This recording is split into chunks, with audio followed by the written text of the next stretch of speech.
or stayed on this long. Usually my screen I would turns say off. usually, yeah, it's off. It's going to just shut off automatically when you try to record, though. Okay. Yeah. Are you ready? Mm-hmm. Okay. I'm just gonna fucking do it. Wow, that went real fast. I'm not connected to your internet. Yes. So. Hi, welcome to Talk Comics to Me. Today will probably go so much smoother if you're watching us on Instagram because Heather's not connected to my shitty internet. So, hey, we're here to talk about comics. It is Thursday. Heather, what day is it? The 9th? It's the 8th. Fuck. Unless my calendar is off. No, I think you're right. I think it's the 8th. Okay, yeah, no, because I feel like I looked at the calendar today to determine what spooky movie I was on, so. Yeah, no, I was about to say the same. Yep. I realized because I posted I'm a day behind of posting my spooky movies, so. We'll post our spooky movies for you, too, someday. Maybe. We'll get there. All right, are you ready? Yeah. Okay, you go first. Okay, so I have Black Widow. This is issue number 2. This issue deals with, so Natasha lost her memories, or they were like taken from her or something, and she was given like a whole new life. So she's living this weird life where she's an architect. It's a whole thing.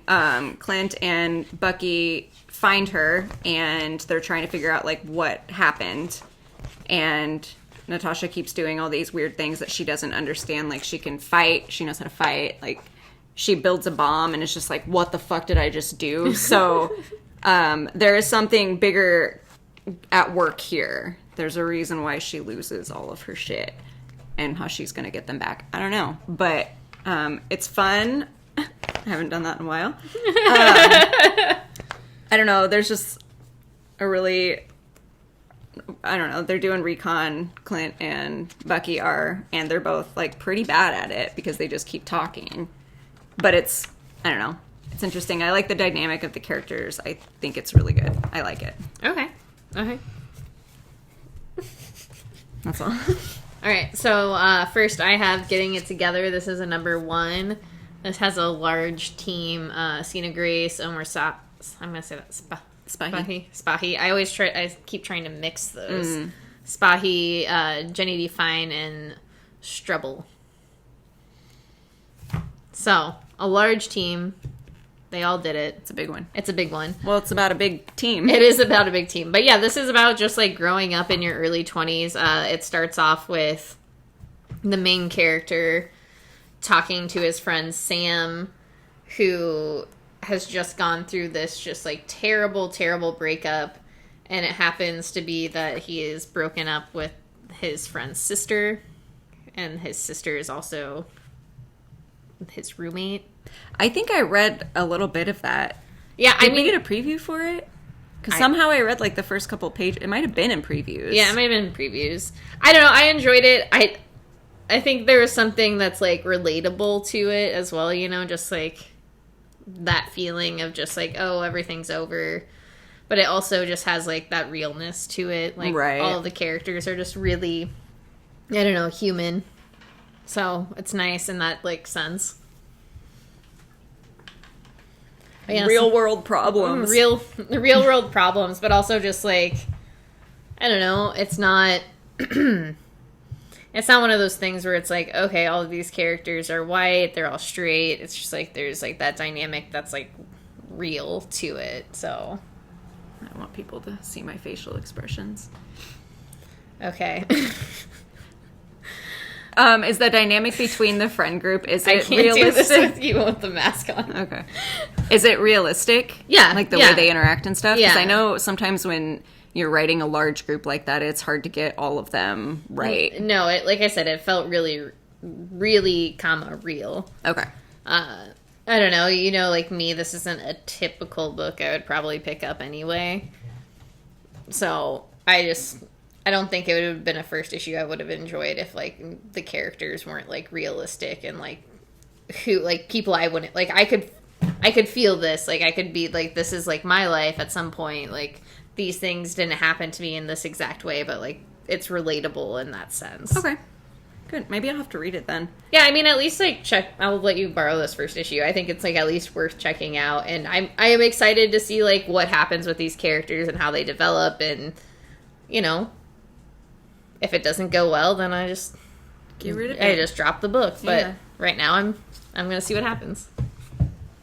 I like these characters. I don't know if I have... like, I kind of, like, feel like I have a favorite already. But, you know, I'm not sure. Plus, I can never remember anybody's names either, so... Him? Yeah, I think... Really? I think it probably would be him. Yeah, because it's like... I know you. This character. Okay, that's the only reason I guessed him, because that's the only one that I knew. I'm not gonna necessarily look into it. Okay. Okay. Let's move on. Okay, let's go.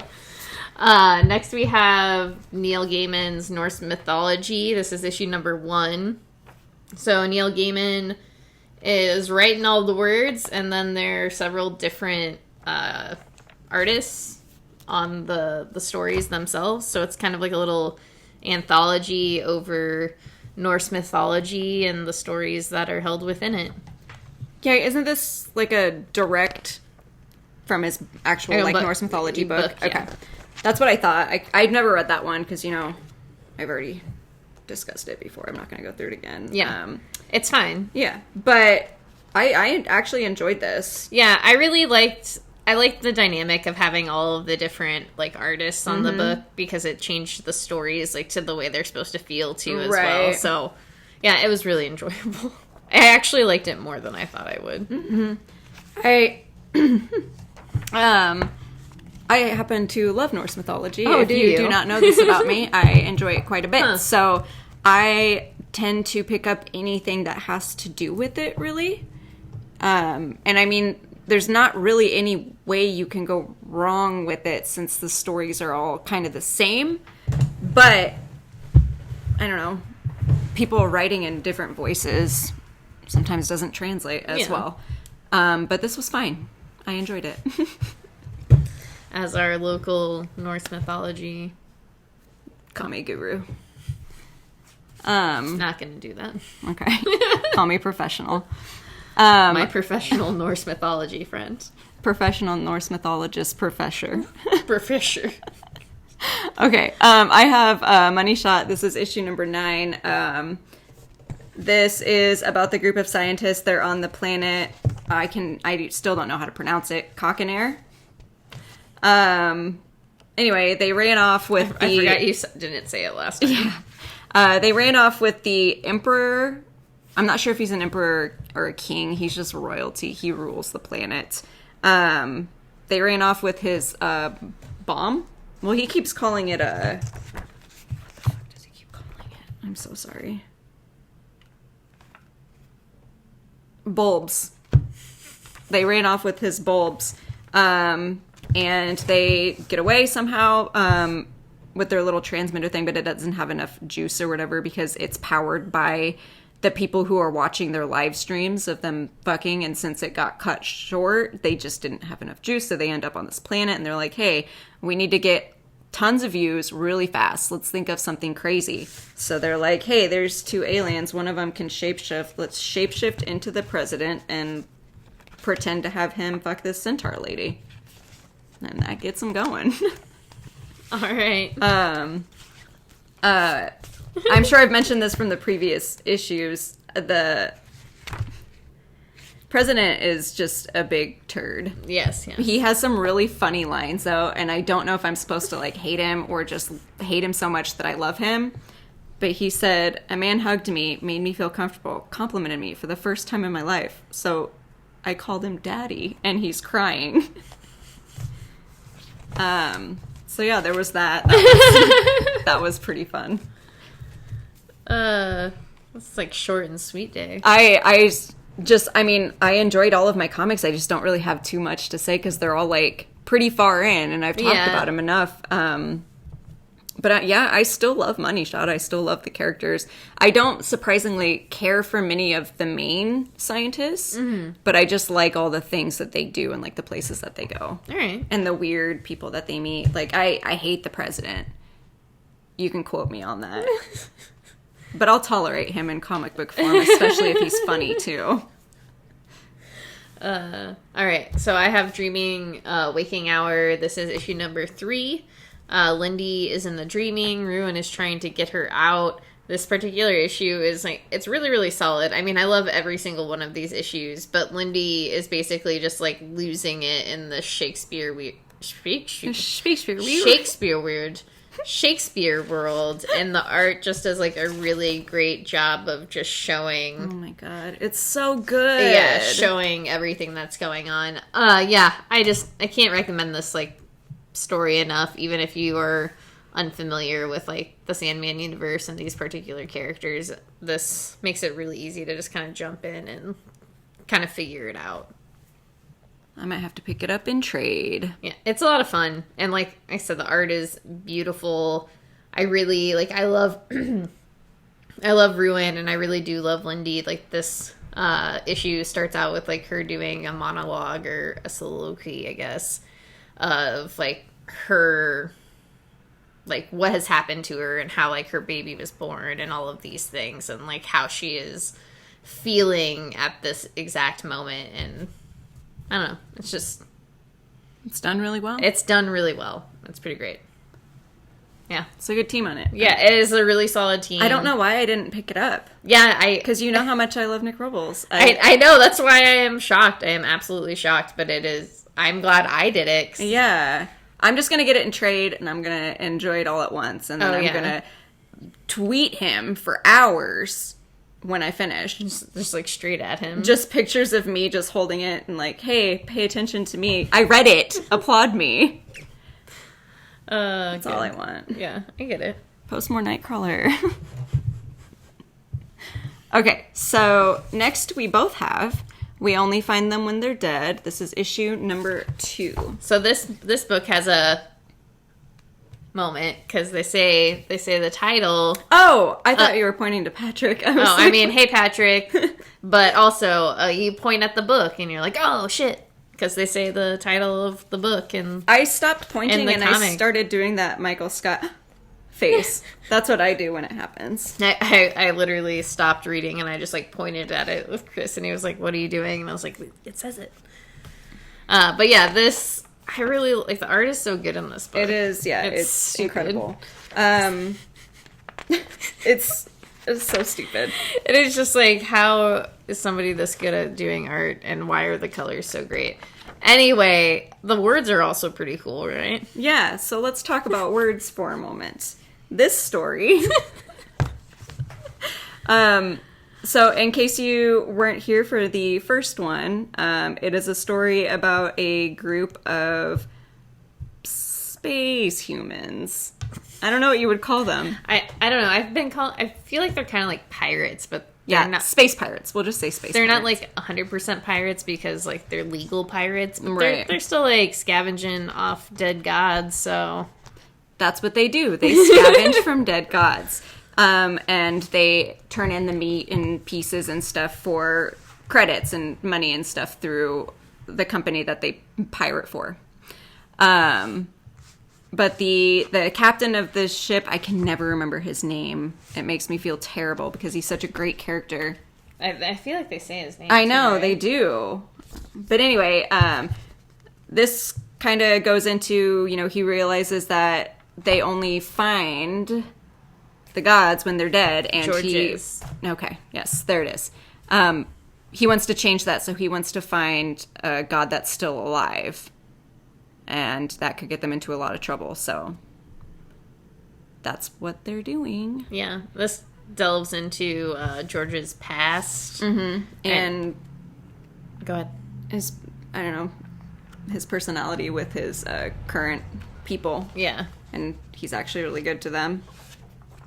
Yeah, but there's, like, definitely some division amongst the people in the ship and kind of division about, like, what's happening. I don't want to say anything about that. They're being pursued, and that is also a part of his past. Yep. So it's, again, in case you didn't hear, it's really good. The art's incredible. The story's really interesting. Yeah, the story is really interesting, only being a couple issues, and they've given you enough of, like, little pieces to, like, definitely draw you in and intrigue you. What can I say? I can't wait for more. And apparently this is only book 1, which leads me to believe that there will be multiple books. That's usually why they say that, right? Yeah. I hope so. I think that's usually the case. Unless they're doing a Coen Brothers thing and they're just playing us, saying based on a true story. Or they're just giving us, like, a book that's like this, you know. You know. I would be okay with either way. Yeah, it'd be fine. I just want to read. All right, go on. Go? Okay. So what number is this? This is No One's Rose. This is issue number 5. This is apparently the last issue. I'm not surprised. I just never looked into how many issues it actually was. For some reason, I thought there was at least one more. Yeah. But anyway, the sister 10 is dealing with the realization that her dad wasn't a bad person. Like, they've been led to believe this entire time. So her brother's actually right. So she's trying to use that knowledge to continue with what she was doing with the people who want them to stay within the dome, but in a way that it will actually help people because she wants to help people. In the last issue, there was an explosion, and you find out that it actually killed her brother. Oh, okay. Which, I mean, it is it's a big thing, but it's also like the way that they do it in here, it pushes it all forward. So then she teams up with the group of outlaws that her brother was with, and she helps save the people. And the way that it ends is kind of, I don't know, if they wanted to do a story that was like 10 years from, the last book and where they are, then they could do it, because it ends with them like starting to rebuild outside of the dome. Okay. Cool. Yeah, it's really, really interesting. I guess my one complaint is I just didn't really like the dialogue between some of the characters. Okay. And I don't know if this is because it's supposed to be like set in some sort of future. Maybe the way people speak has changed a bit, but it seemed weird. But otherwise, I surprisingly enjoyed that story quite a bit. All right. Yeah, no, because I remember in the beginning it was on the edge. Yeah, like the first couple issues were just all right. What the heck? But then that third one really drew me in, and I feel like, I don't know, I'm lucky I'm patient. Sorry, I got strings hanging off my pants. All right, so now I have Far Sector. This is issue number 8. I thought I was going to say 6, but it's definitely issue number 8. This book is really far along, so I'm just not really going to go too much into it. I'm still really, really, really enjoying it. But there is a lot going on. A lot going on. The basic premise of the story is that this particular Green Lantern, Joe, was sent to this planet that harbors, that suppresses the emotions in its people, and there had been a murder, and basically this story just goes into the past of the planet, how they got to this point, and then lots of very explosive things happen. So it's really relevant. I think it's totally worth reading. The art is really, really great.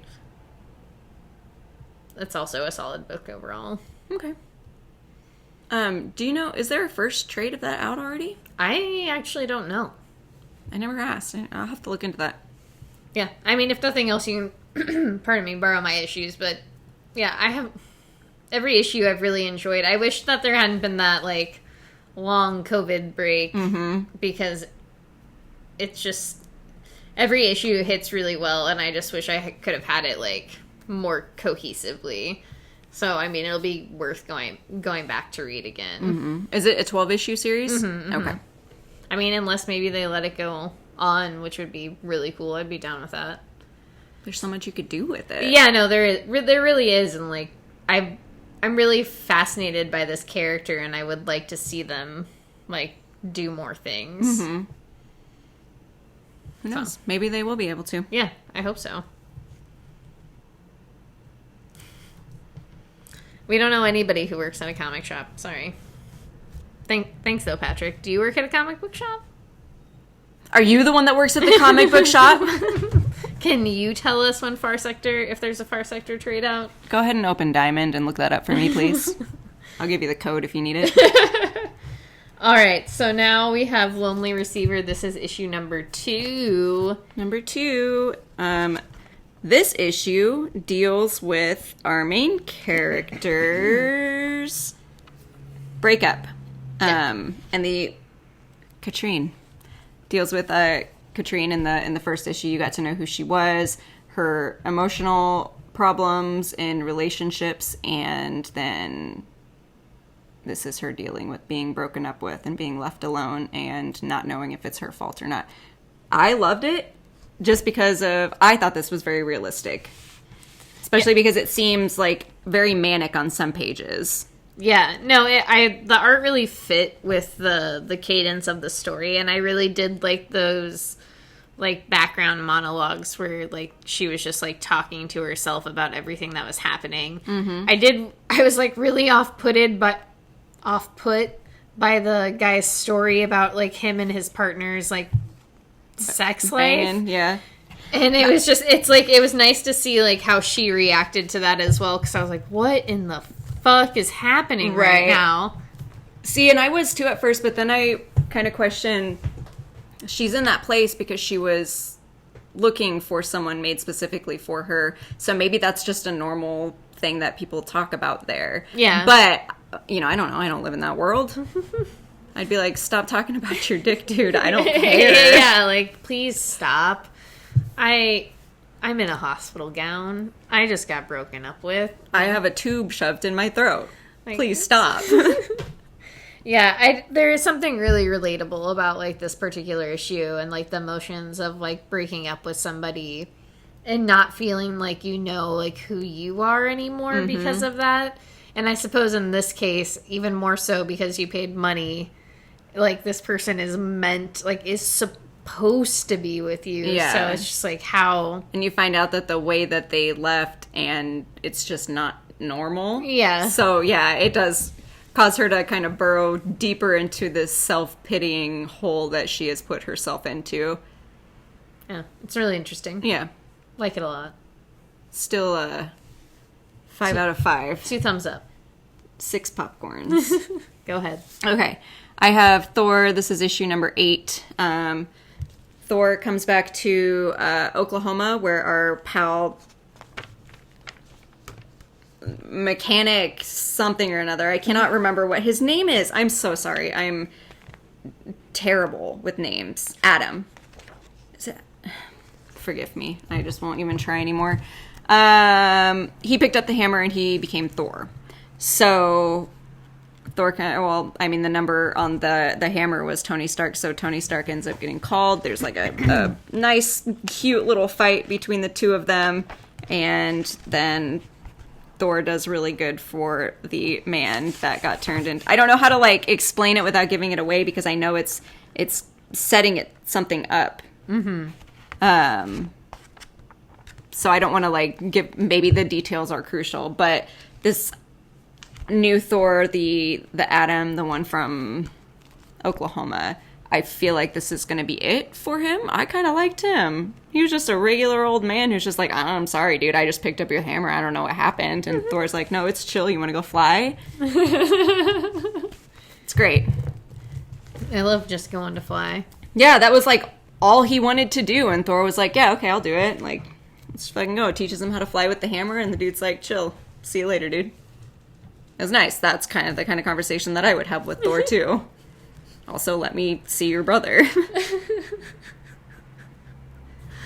Yes. And yeah, I don't think you'd be like, oh, cool, nice to meet you. No, I'd like to shake his hand to see how strong he is. And then, yeah, just straight to the brother. I wouldn't even... Sorry, dude. So now I have Bang. This is issue number 4. Mm-hmm. Did you like that? Mm-hmm. I was really proud. This follows a detective character. You meet a detective character, and she solves a crime, and our first main character, James Bond character. Oh my god. Okay, I thought his name was James Bond. I just went, James Bond is in this book? No. How did they legalize that? Like, how did they obtain the rights? No, his name is not James Bond. But Jimmy Band? his name... We're awful with names today, apparently. I'm Like, having we had a lot of worst books. times. Yeah, a lot of books. Oh, yeah, Thomas Cord. Also, like, this book, I read the first two before COVID, and then several months. That is just coming back, right? Yeah, and the third issue was, like, last month. Yeah. And this is the fourth issue. So, I didn't go back, which is probably what I should have done. But, look, it's all in the boxes. They're heavy. I gotta take them up and down. It's too much work. It's too much work. But he's gathering all of the people that are within these books because they've been prophesized to die, and he's taking them to the writer who has this, like, automatic typing machine that's, like, typing out the future. I always wanted one of those. So it's a lot. There's a lot going on here. But yeah, each book deals with a different type of, like, action hero or, like, detective type character. Are they all going to come together in the end? Yeah, like that movie Babel? That's, like, what they're doing right now. Like, the first issue was, like, the Thomas Cord, the James Bond character. The second issue was him finding the... Why am I blanking? The Die Hard character. Bruce Willis's character from Die Hard.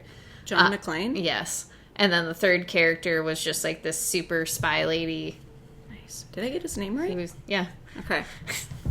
I am never confident with any of Bruce Willis' characters. Well, you just did it, and I was like, yep, let's keep going. Damn. Yeah, I'm proud of you. Thank you. I forgot. Yeah, so it's like he's gathering all of those people because they're all fictional characters, but they all have these books written about them. Why is it called Bang? Is it just because it's like an action story, kind of? Yeah, I think so. Okay. I'm hoping and it's all kind of like a pulp. Like okay. Pulpy, like a right. pulp book or pulp movie. That makes sense. Okay. Because it also starts out with, like, the first page of, like, their kind of story. Oh, that's pretty cool. Yeah. Little extra reading if you care for it. Yeah, I have not. Not at least with this issue. I feel that. I was like, I'm tired. Once I get through the comic, I'm just like, one day. I'll get to him one day. All right, and now next on our pulp list. On our pulp list. It's Adventure Man. This is issue number 4. And what's her name? Why am I Mom. Mom is being integrated back into the Adventure Man story. She's been gone from home. Tell me when you find her name because I don't remember it. I don't know why I'm forgetting because I'm just like, I know her. Claire. I was like, her name is like very obvious. Yeah. It's okay because Matt Fraction said he doesn't remember his character's name, so I don't think I should have to remember their names. It's not important. We know her as Mom. And Mom is important. Mm-hmm. Yeah, Sorry. She's getting sucked back into that world. She's remembering things. She's growing. Growing. Still growing. Eating all those green beans. Yeah. So she's been missing from her home for just the day, right? Yeah, I think so. It's been just like a day. And she's with her old buddies and her son, baby boy. I can't remember his name either. He is figuring out, because he's smart, what is happening to her by reading the Adventure Man books. So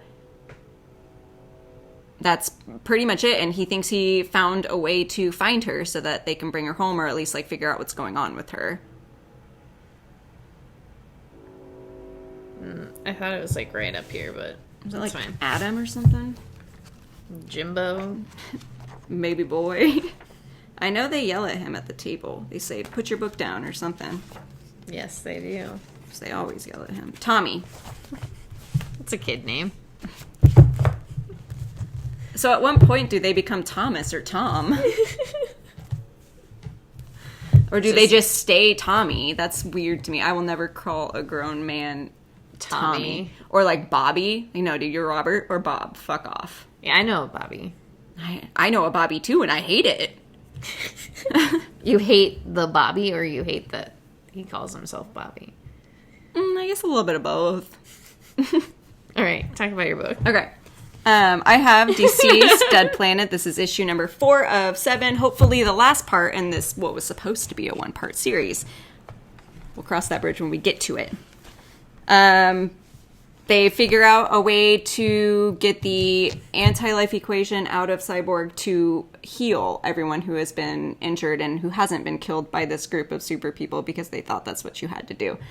Imagine how frustrated you would be if, like, you were one of these people and then just randomly they're like, no, we can bring him back. And they're like, what are you talking about? We just, like, ripped the head off of 2 of our friends. We'll never be able to bring him back. Anyway, so yeah, they go to New Genesis, where they need to get Metron's chair in order to see something that's going on. And then Metron deuces the fuck out of there, and that's the page that I wanted you to see. That's sick. Yeah. We have an old enemy come back. Oh, man. Oh. That's fucking outrageous. Yeah, see, that's what I mean, like, I still really enjoy this, but it's, like, so silly. That is so silly. That I just don't know if I'm supposed to be, like, taking it seriously, or if this is, like, I don't know, a Bruce Campbell horror movie, where I'm just like, this is fun. I feel like it's supposed to be a Bruce Campbell horror movie. Okay, because that's how I've been reading it. I mean, I feel like that's how we're supposed to take all zombie things, except for, like, you know, obviously not funny zombie things. That's true. Most zombie things I read as if I'm, like, watching a Sam Raimi movie. You know?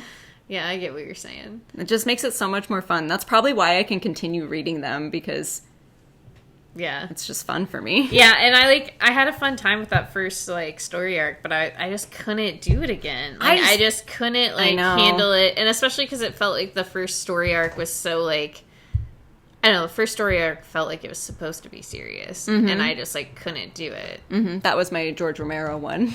Yeah, exactly. And so it was just like, I don't know, like, I just won't continue.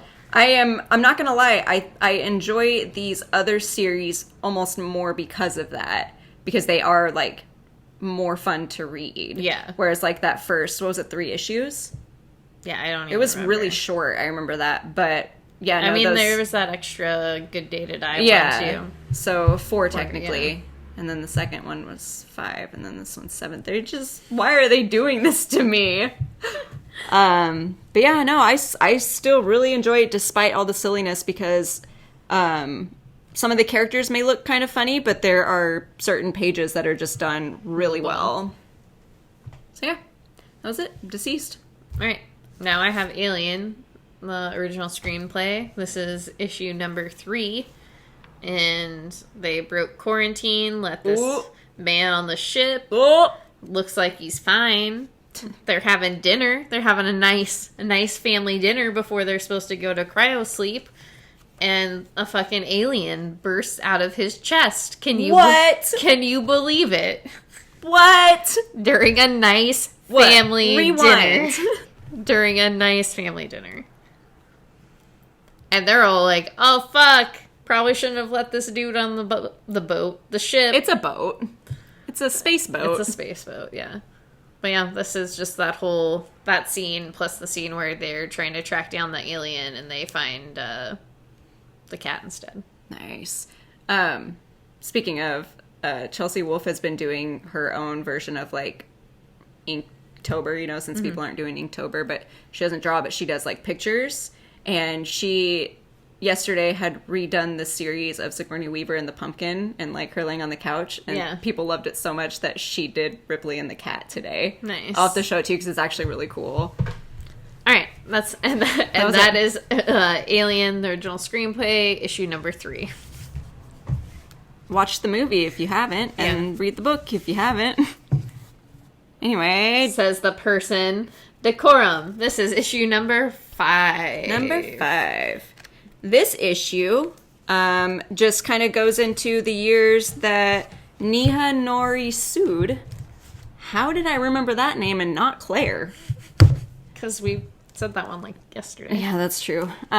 She's going through her assassin training, and it's over the course of, 3 years?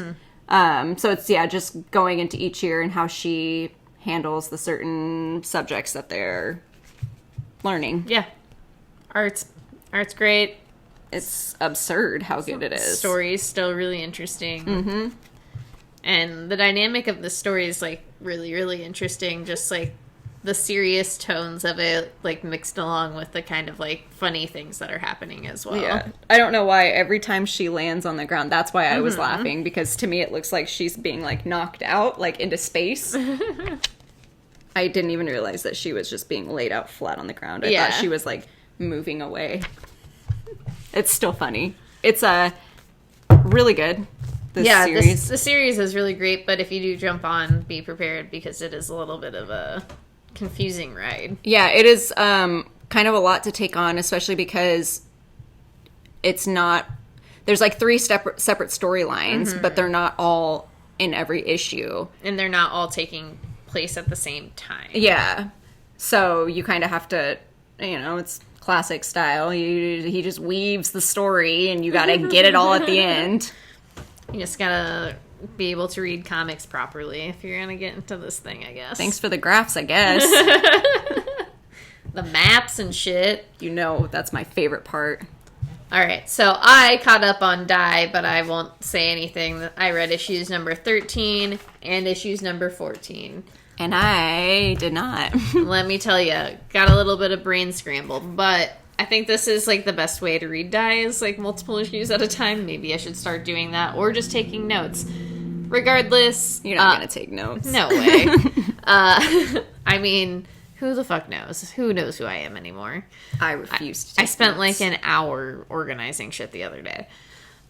Regardless, this is... issue 13 is about Ash and George Orwell having a conversation about the Die world and why Orwell's there, and basically why, like, the sisters are there and what's kind of happening in this world. And Ash is trying to make this alliance as well, which doesn't necessarily work out.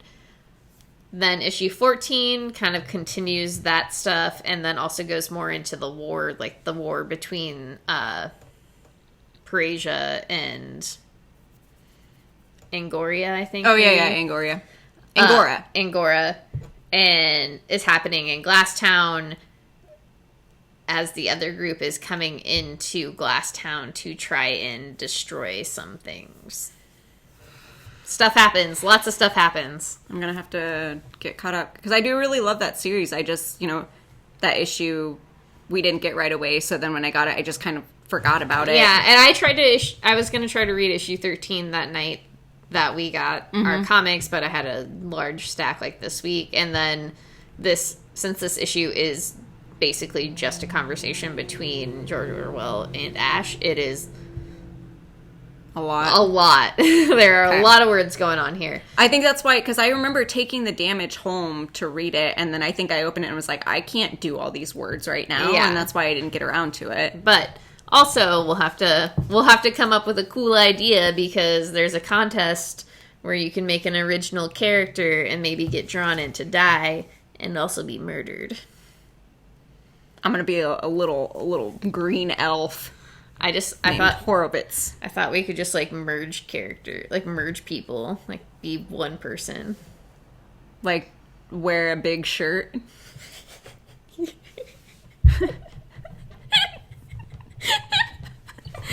Yes, my idea is that we get a large t-shirt and just put it on. Can I have my side tie-dye? We'll definitely get chosen. No, the shirt wasn't. I just figured, we could somehow figure it out, like, get a large cloak. But yeah, I guess a large shirt would also be involved. I just thought it would be funny if, like, we were a 2-headed person in just this really large shirt. No arms, though. Like, have our arms down at our side. We just have really big toes. That's why we'll die. We have no way to protect ourselves. No arms. Yeah, we can't grab a sword. We just play possum. That's how we've survived this long. And then roll. All right, so now we have Buffy number 18, right? Yes. Oh, shit. You got it right. I'm so proud. Now, this is one comic that I do know everyone's name in. Same. But I don't remember. For some reason, I don't remember Willow coming back last issue. She didn't, as far as I can remember. I feel like the actual Willow issue was supposed to come out first. Okay. Which would make sense. Which is why I don't want to talk too much on this one, because I felt like it got spoiled. Yeah, no, I actually was just like, I have no, like, the beginning of this, I had no fucking clue what was happening. Yeah. Like, I was like, really, it felt like a dream. Yeah, no, like, I literally didn't think this whole first half was real. Yeah, no, I didn't either as I was reading it. But so apparently Willow is back. Willow issue number 4 comes out next week. So that's why I thought maybe, like, there was maybe a scheduling issue. Yeah, especially with, okay, yeah. But yeah, so Willow's back. Shit's weird, but not really, because Willow's, like, real cool.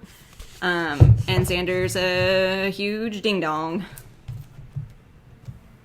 Without giving too much away. That's about right. Classic Xander. All right, you ready? Yeah, so now we've got... Swords.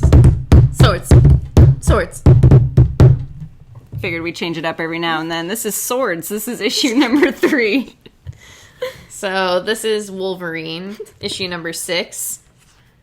Issue number 3, or part 3 of X of Swords. In 3 of 22. In this issue, Wolverine goes to hell. Yes. He is trying to find his blade. Sorry, his sword that he's going to be using in the Ten of Swords fight. Yeah, that's it. Yeah, basically, this issue goes over Logan's background and basically why this sword is connected to him and why this is the sword that is also meant for him. Mm-hmm. It also goes into a little bit of the background of the sword maker, and this is why he has got to go to hell. Yes. And there's a little bit to read about, each of the topics or whatever that they give, but it's worth reading. Oh, for sure. And this issue also introduces Solem, right? Mm-hmm. Which is going to be Wolverine's partner to the death. His boyfriend. It's an enemies to lover. I'm waiting for it. I mean, there is a little bit of, bisexual drama that happens in this particular issue. So, make sure to read those data pages. Mm-hmm. Or you'll miss out. And then this is X-Force, issue number 13. That's Beast. Yeah, this is Beast. Part 4 of X of Swords. And this continues and finishes off Wolverine finding his sword, teaming up with Solem, and getting to the circle. Yeah. And I'm going to tell you probably my favorite part of this whole X of Swords event, which I think Heather also really enjoys, is that there is a page with all of the information about the swords. So it gives you get the sword stats. Yeah, you get the sword stats. How much it weighs, how long it is, what it's made out of, where it's from, who made it. Talks about the history, how it was forged. Some straight up fucking nerd shit there, and I am here for it. I mean, I even also really enjoy the data pages that give all of the information on all the other world places as well. Can I tell you my favorite part of this? Of course. Okay, I already told you, so I'm going to tell y'all. My favorite is when they're in hell, Wolverine is reanimating his muscle, tissue, body, fluid, and shit, and Solem is telling a story, and every time they show Wolverine, he's just laying like this on the cell, and a little bit of him is grown at a time, and then he gets up and walks around naked. He does walk around naked. It is for a long time. Yeah, that whole, up until they have to go to the wedding. Yeah. There's a wedding! There is a wedding, and it is very red. Yeah, that is very true. Mm-hmm. Alright, so then last we have Marauders. This is issue number 13. This is part 5 of X of Swords. This is written by, I guess, one of my new favorites, Vita. Vita. This issue is amazing. Excuse me. Yeah, excuse you. As well, this is probably one of the best well-written Storm stories I've ever read in my life. This is Storm getting her sword. Traveling to Wakanda to get it. There's a lot of Storm being Storm. Yeah, there's a lot of Storm being Storm. And there's also just a lot of, I don't know, X-Men just focuses, I mean, right now is focusing so hard on X-Men that this just shows, like, what the consequences of their actions can be, even within their own, like, world and place. Sorry, I love when she comes back. Yeah. Yeah, we had 3 X books, and I know that you do have to read them in a specific order, but I just love how they have all been working together to create this story. I didn't know how I would feel about it since there's so many different people who are doing it now, but it just it feels so cohesive. Like, it feels just like one, like, person or just like one being is writing all of these stories. They just do such a great job of interconnecting with one another and just giving voices to their characters that work really well. So yeah, I've been very, very satisfied with this X of Swords event so far. Even like the prelude issues have been like great. Like, I don't know, everything leading up to this has been really good, and yeah, I'm stoked. I'm a little annoyed because I was like, I'm only going to read X-Men Red. That's it. It's just going to be a good one. And then I'm only going to read Uncanny. And then I'm only going to read House and Powers. I'm not going to do anything else. And then I have like 12 X-Men books right now.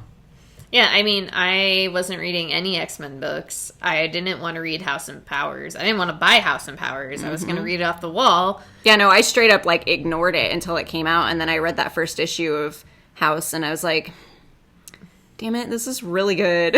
Yeah, and then, now here I am. I am buying all of these issues to this, like, event because I don't know, I'm not mad at myself so far. Like, so far I've been like, okay, shit, this is great. Like, every issue I've enjoyed, so fuck it. I really like the direction they're taking them, too, because, I mean, you can do anything with X-Men. Giving them swords? Yeah, okay. Giving them swords and then, like, once again, taking away that, like, dynamic of, like, them being able to live forever, like, granted, I know they are not going to necessarily permanently die in this situation, but... Right. There are exceptions, though. Yeah. They just don't know all of them yet because it's a new process, so who knows? Something could go terribly wrong. Yeah, so I don't know. I'm into it. I'm here for it. I'm all here for it. All right, that's it. That's all we got. It's Thursday. Thanks for joining us. We love you. Go buy comics. Take care of your friends. Take care of everyone around you. Everything's shitty. Yeah. So read some comic books instead. Live, laugh, love. No. Go watch some horror movies, my friends. It is October. Tell us about them.